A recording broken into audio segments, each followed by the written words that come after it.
breakfast time with in our neighborhood with coffee and nice truffles that you made by hand and cake and even chocolate. And of course, it's Saturday, so.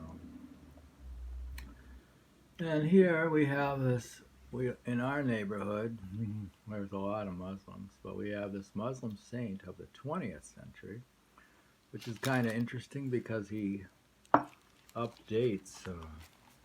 What are you doing? He kind of updates. Under the book.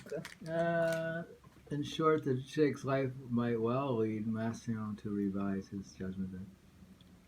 He's in the school of Arabi, to which Shaikh Alawi unquestionably belongs. So, a lot of his beliefs are from Arabi. But here you're getting it through a man who is pretty much in the 20th century.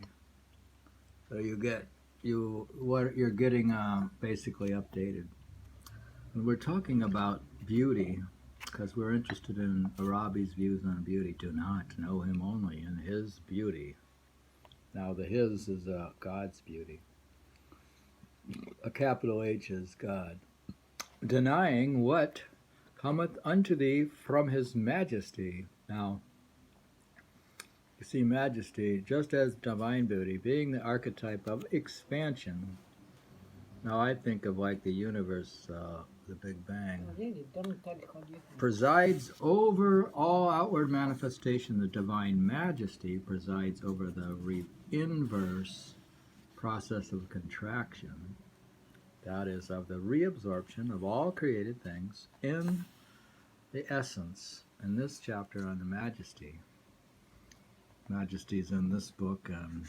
C. Geely, is some other writer, gives a list of the names majestic in this book, amongst the which are,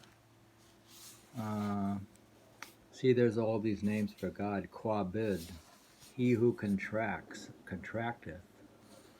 Al-Mumit, the slayer, and then Al-Mu'id, the bringer back, the reintegrator, inheritor. Okay, the divine beauty displays the world as a symbol of God, wherein as the divine majesty reveals the limitations of the world insomuch as it is merely a symbol, and by inheriting the reeds out of the mat, it finally reduces it to nothing. It is in this sense that all imperfections, all decay, all sufferings, all evils, and which are simply phases of a gradual demonstration that there is no he but he, may be said to come from the majesty. They come more directly from the protective shell of time in which this world is wrapped, and which serves as the filter to the action of majesty. Within this shield there can be no evil. All appearance of other than God would be reduced to the nothing in an instant. So I'm just saying, we're saying, do not know him in expansion only. They're saying that you can't know God just in the created beauty of the world, because there is the contraction. That's where you like sort of go into nothingness. So you have expanded, you have beauty of the world, and then you have nothing, the nothing, emptiness. Like the sun, contraction to nothing. And expansion only dwells in contraction, neither know him only when he vouchsafeth, denying him when he withholdeth for such knowledge as but of an error. It is not known, knowledge born of realization. And then he illustrates these remarks largely with regard to the symbolism of the pilgrimage, having mentioned that the circumambulation around the Kaaba signifies being overwhelmed in the presence of the oneness. He says that the safa and the marwah, the two rocks outside the holy mosque, signify respectively the beauty and the majesty. So they have these rocks outside of Mecca that they walk around or something, and one is beauty and the other one is majesty. So one is expansion and the other is contraction. Abstract terms. So you could think of it as a universe expanding and then contracting. Like It's it like, falls into a black hole or something. It's like we breathe in and breathe out. Hmm. Yes. Yeah, that's true. The passage of the Gnostics to and fro between these two stations is even as the rocking of the babe in the cradle.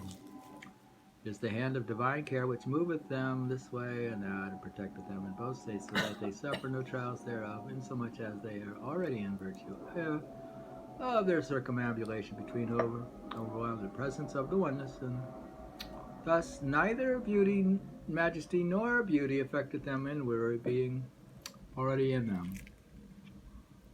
Then it says, we try you both in evil and with good.